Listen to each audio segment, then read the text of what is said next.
Hey guys, how's it going? Mr. Dorado here with the second part of section 6.3.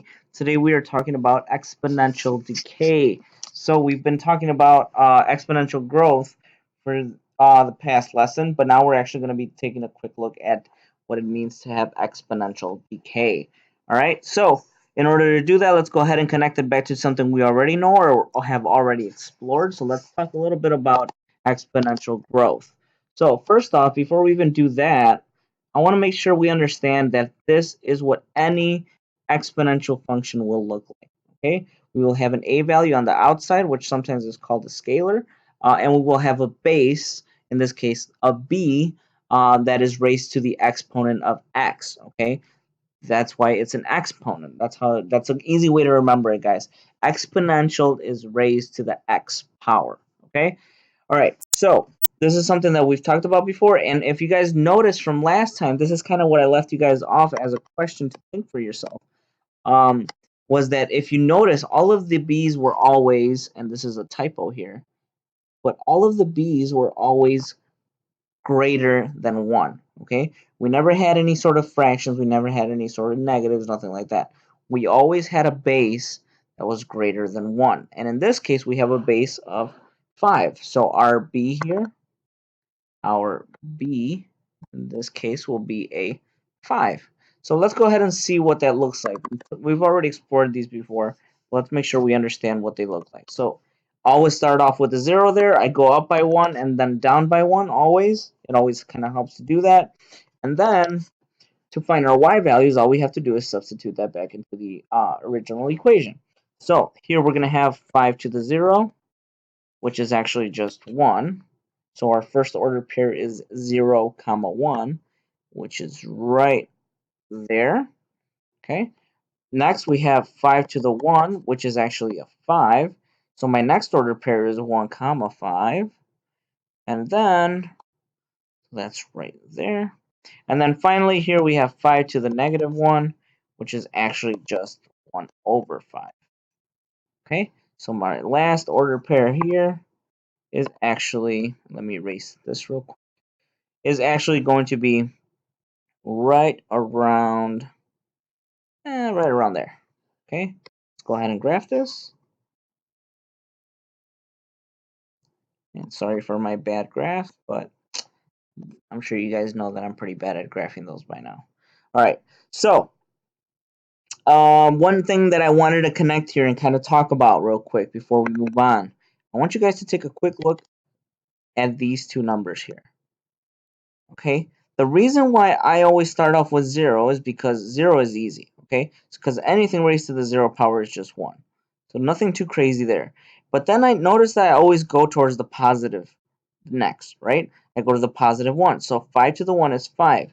Notice the similarities between what I got here to what I got here.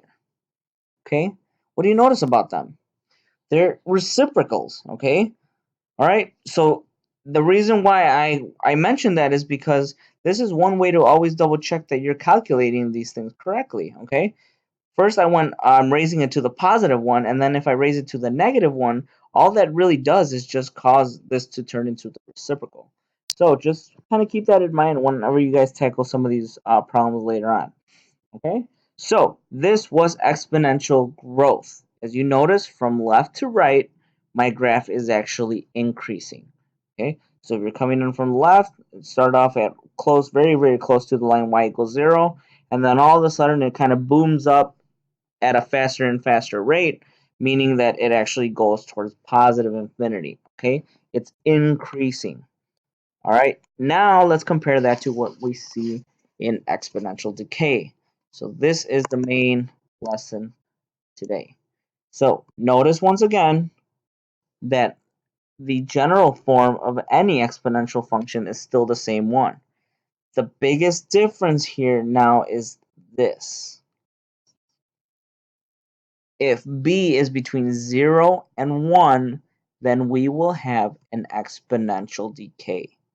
Okay, if you take anything from this lesson, guys, is that if you see a b value between 0 and 1, So whatever is being raised to the x power, if it's between 0 and 1, or in other words, it's definitely going to be a fraction, okay, then you have exponential decay.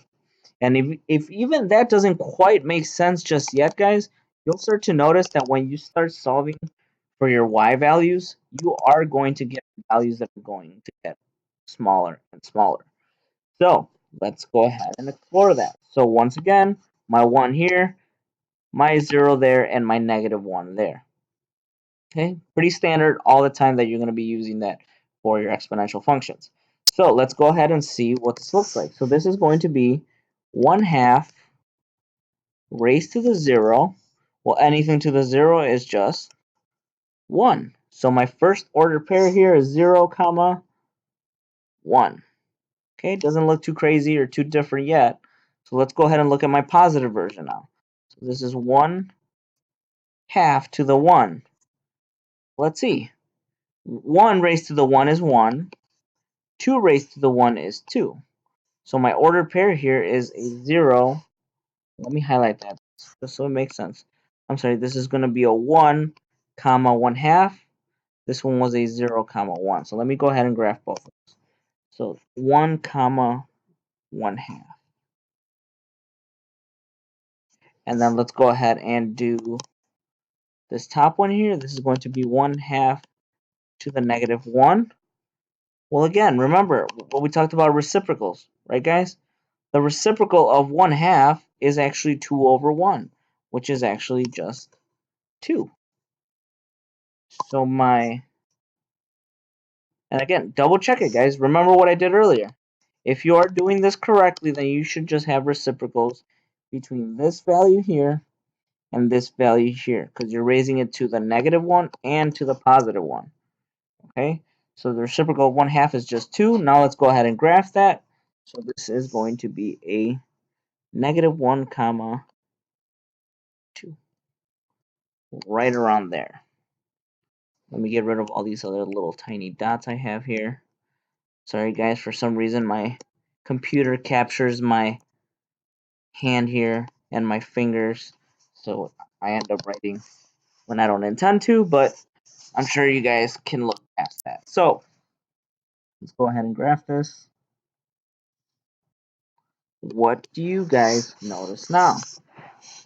Looks very similar to that graph on the left, but now instead of rising as you come from the left and go to the right, we're actually decreasing now. As we start from the left side, actually it's really, really high. But then when you keep going further and further right, you start going down. You're decreasing and tapering off once again on the line y equals 0. So that's not really going to change where it tapers off when we have a b value between 0 and 1. However, it is going to make it basically flip. Okay, this is what's called later on in your study of math as a reflection. Okay, but let's go ahead and continue on with our unit because we're talking about algebra here. We're not moving on to any higher math just yet. So let's go ahead and talk a little bit about part number 1. So it says, determine whether the given equation represents exponential growth or decay, and then explain why. Okay, so I'm going to give you guys a quick second to check out example number 1 and example number 2, and then I'll come back to verify that you guys have it correct. Okay, so for example number 1, you should have said that this equation is an exponential decay, and the reason why is because the base, remember our b value, the base of 1/3 is less than 1. Okay, because it's less than 1, well, 1/3 is between 0 and 1, right? That qualifies as decay. So then this right here, again, we look at our b value. This is our b value. Remember what I said, if it's a fraction between 0 and 1, then it's going to be decay. If it's a number that's greater than 1, then it's going to be growth. So let's take a look at example number 2. So keeping what I just said in mind, this means that the second example is exponential growth. And the reason why is because our b value, which is 2, is greater than 1, which is exactly what our criteria is to identify whether or not this is going to be exponential growth or decay. Okay? All right. Let's take a look then at the rest of these then. So we have y equals 1/3 times 2 to the x. Okay, so example 4, 5, and 6. Actually, 6 is kind of moved over here, so let me go ahead and redirect this real quick. So this is number 6, guys. This is what should be right there. All right, so again, go ahead and pause the video, see if you can figure out whether these are growth or decay. That's all I want you to tell me. Okay, growth or decay. All right, guys, let's go ahead and talk about these. So what I'm going to do is highlight each one of my b values, my base values. Remember that, guys. All right. So in example number 3, see what we have. Example number 3 is a positive 2 that is greater than 1. So this is going to be an exponential growth. Okay. Example number 4 is 2/5. Okay. Divide that out on your calculator for me. Do 2 divided by 5. You should get a 0.4. Okay. Is that between 0 and 1, or is that greater than 1? Well, that should be between 0 and 1. Okay. And because it is between 0 and 1, so it's between 0 and 1, then it's going to be an exponential decay. All right. Next one is 1/4. Hopefully you guys can tell that that is between 0 and 1. Okay, a 0.25. So this once again is going to be a decay. And finally, example number 6, we have here a base of 6, which is definitely greater than 1. So this one would be a growth. All right. So now that we've actually explored a little bit with growth and decay, let's try to see if we can identify what it's going to be and what it's going to look like once we go ahead and actually graph it. So let's go ahead and take a quick look at number 1. So it says graph the following exponential functions, determine if they're exponential growth or decay. Before we even start graphing this, guys, you should be able to tell me right now whether this is growth or decay. And again, look inside of the parentheses at your b value. And look at the 2 criteria at the very top. If it is, let me go ahead and get my highlighter here. If the b is greater than 1, then it is a growth. If the b is, and let me actually erase this real quick. If the b is between, let me grab a different color here. If the b is between 0 and 1, then it's going to be a decay. Okay, so remember those 2 things when we go ahead and look at these next few problems. So 1/3 is a fraction, so that should already get you thinking that it's probably going to be a decay. So go ahead and predict that, and I would agree if you would predict that it's going to be a decay. But we can further prove that it is a decay by actually solving and figuring out a few of our ordered pairs here. So this is going to be 0, -1, and 1, just like always. So this is y equals, actually let me use a different color here. So it's y equals 1/3 raised to the 0. Anything raised to the 0 is 1. So my first order pair here is 0, 1. No surprise, usually it is around that value right there. So now in the next one, we're going to go ahead and do the positive one. You can start off with the other one, guys. That's totally fine. I always like starting off with the positive one, though. So 1/3 to the 1 is just, well, 1 to the 1 is 1. 3 to the 1 is 3. So my second order pair here is 1, 1/3. And remember, I can already start to predict what this new value is going to be, because it should be the reciprocal. So it should be 3. But let's see if we can figure that out. So I'm going to go ahead and grab my red pen here. So this is 1/3 to the negative 1. Again, guys, we don't like to have negative exponents. Okay, so we're going to go ahead and flip this, which is actually going to be 3 over 1. And look at that. That is just a positive 3. So our last ordered pair here is a negative 1, comma, positive 3. Okay, so let's go ahead and graph it. As we are coming from left to right, we notice that we start high, but then get super low, which means we have an exponential decay, and that is exactly what we had originally predicted right there. So we do have an exponential decay. All right.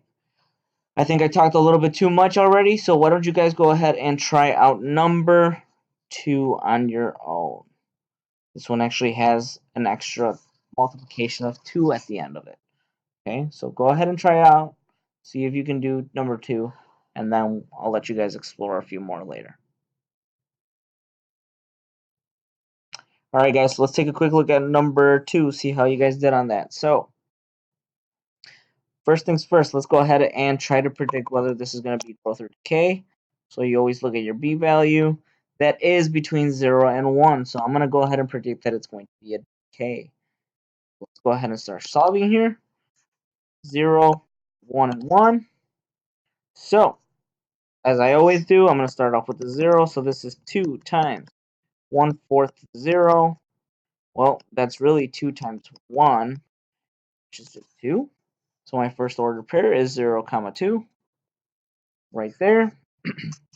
Next one is y equals 2 times 1/4 to the 1, which is just 2 times 1/4.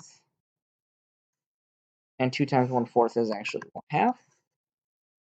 Okay, so I'm going to go ahead and graph that. Where's that? That is right here. Whoops. Sorry about that, guys. Having a little bit of trouble here. All right, and finally, let's go ahead and take a look at this one. So this is 2 times 1/4 to the 1. Well, again, that just means we have to flip it because it's the reciprocal. So this is really 4 over 1. So what's 2 times 4 over 1? Well, that's just 2 times 4, which in this case would just be positive 8. So this is negative 1, comma 8. So 1, 2, 3, 4, 5, 6, 7, 8 should be right up here. And now I can go ahead and graph.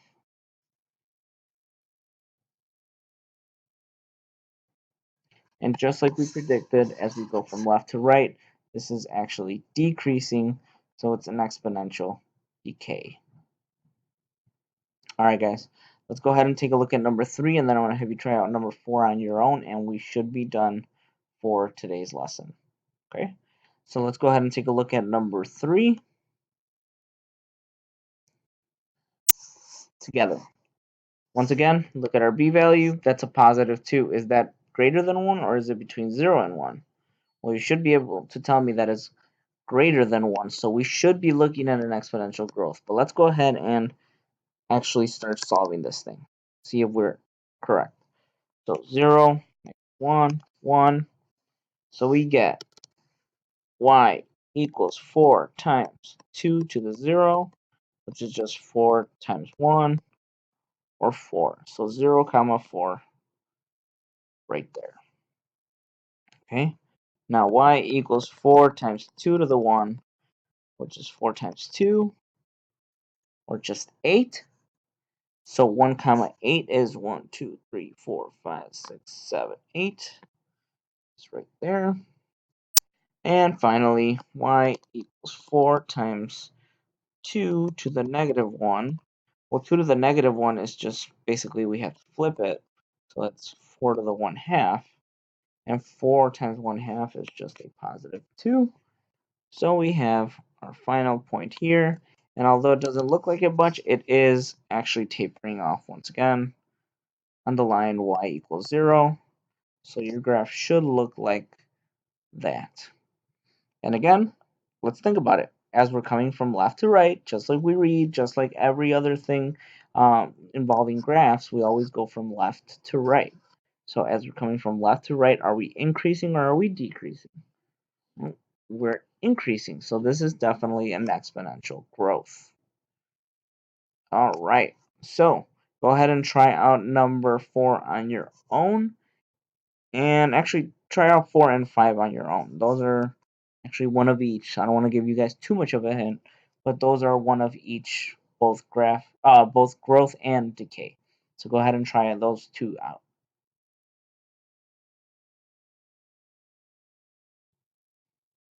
All right, I'm actually going to skip number 4. I'm going to go straight to number 5. So let's see how we did on that one. Let's look at our y values. I'm sorry, our b value, I should say. Our b value. So is that between 0 and 1, or is it greater than 1? Well, it's greater than 1, meaning it is a exponential growth. So again, if our b is greater than 1, it's a growth.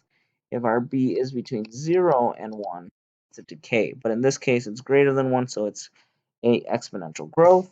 So I'm going to start solving for my y values. So let's see what we get.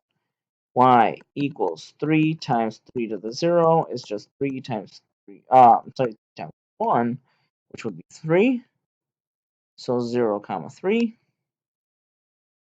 3 times 3 to the 1 is actually 3 times 3, which is a 9. So 1 comma 9 is my second point. And then finally,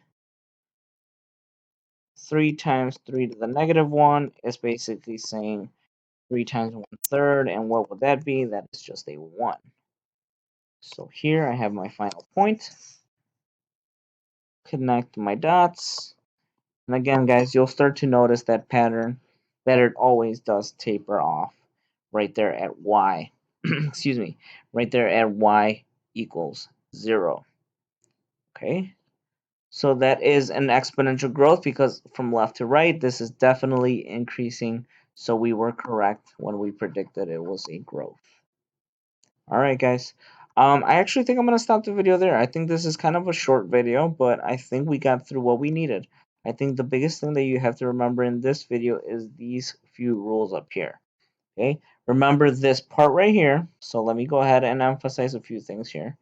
So always remember that any exponential function will be in this form. They might have a few things added, a few things a little bit different, but for the most part, we will always have that form for our exponential function. Let's just put it this way. Whenever they tell you what's the general form of an exponential function, you will be told, or you will have to know, that it's y equals a times b to the x. Okay? All right. The other thing that you have to remember from this lesson in particular is this right here, that if you have a b value which is greater than 1, then you have a exponential growth. And finally, if you have a b value between 0 and 1, then you will have an exponential decay. Okay, and to tell that, if you were just given the graph, for example, if you're just given the graph, the way to tell is from left to right. If the graph is increasing, then it's an exponential growth. If from left to right it's decreasing, then you have an exponential decay. Alright guys, I think that is it for our second video on 6.3. So you guys can go ahead and finish up the rest of the problems and see how you did on those. Otherwise, I think you guys will be ready for 6.4. So I will talk to you guys soon, and yep, I will see you later. Bye.